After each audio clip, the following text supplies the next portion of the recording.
मित्रांनो, अलीकडची तरुण पिढी फार भयंकर आहे. या तरुण पिढीला थोडं जरी अपयश आलं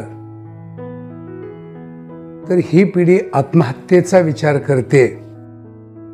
ही जीवनातली फार मोठी पळवाट आहे.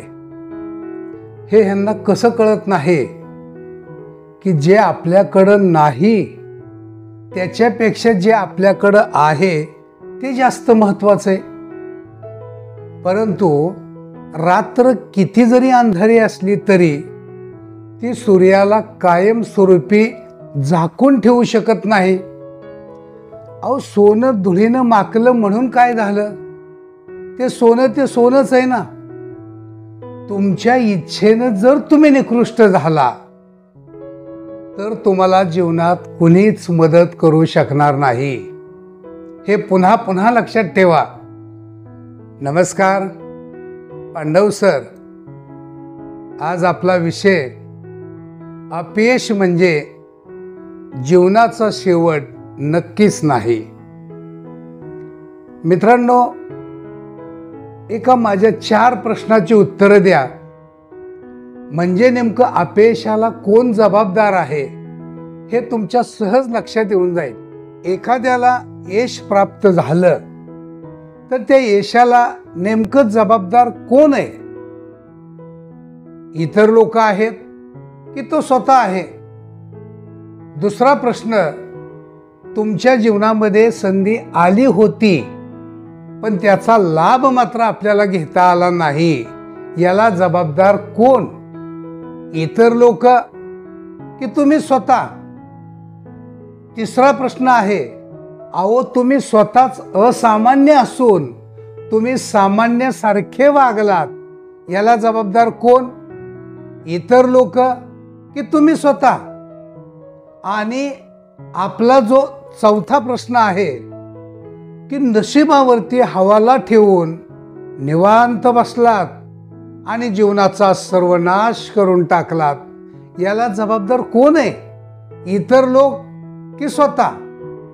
माणूस स्वतःला जेवढा फसवू शकतो तेवढं इतर त्याला कोणच फसवू शकत नाही. मग बघा, हार असेल जीत असेल, हा एक जीवनाचा भाग आहे. याच्यावरती मानवाने कधी चिंतन केलं का हो? आपलं जीवन निकृष्ट प्रतीचं झालं, याला नेमकी कारणं काय आहेत? या कारणांचा आपण कधी शोध घेतला का? तर नाही.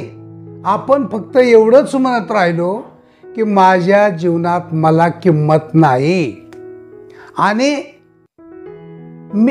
सगळे लोक उच्च आहेत, सगळे लोक श्रेष्ठ आहेत आणि माझा जन्म मात्र कनिष्ठासारखा जीवन जगण्यासाठी आहे, असे हलके फुलके विचार घेऊन आपण सातत्यानं आयुष्यभर जगत असतो.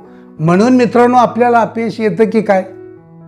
तुमच्या जीवनात काहीही घडलेलं असू द्या, मग अगदी ते चांगलं असेल, ते वाईट असेल, ते हार असेल, ती जीत असेल, ते यश असेल किंवा अपयश असेल, परंतु एवढं मात्र नक्की खरं आहे, तुमच्या जीवनाचा शेवट अजून झालेला नाही आणि तुमच्या जीवनातली किंमत अजून संपलेली नाही.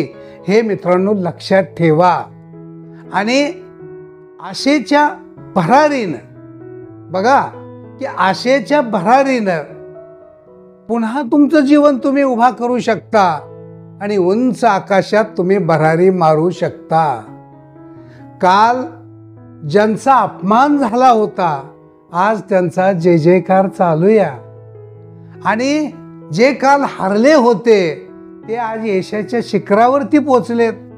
जे काल गरीब होते आज ते समृद्धीच्या शिखरावरती. आणि काल जे दुःखी होते ते आज सुखाच्या गादीवरती लोळतायत. मित्रांनो, हे कशामुळं? तर काल जे लोक अपयशी ठरले होते त्यांच्या जीवनाचा कुठं शेवट झाला, मग माझ्या तरी जीवनाचा शेवट कसा होईल हा विचार घेऊन मित्रांनो वाटचाल करा. निश्चित पद्धतीने तुमची प्रगती झाल्याशिवाय राहणार नाही.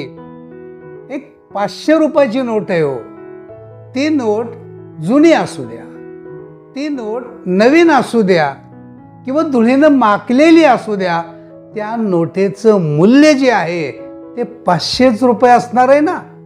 मग स्वतःचं मूल्य स्वतः जपा आणि नेहमी स्वतःचं मत उच्च बाळगा.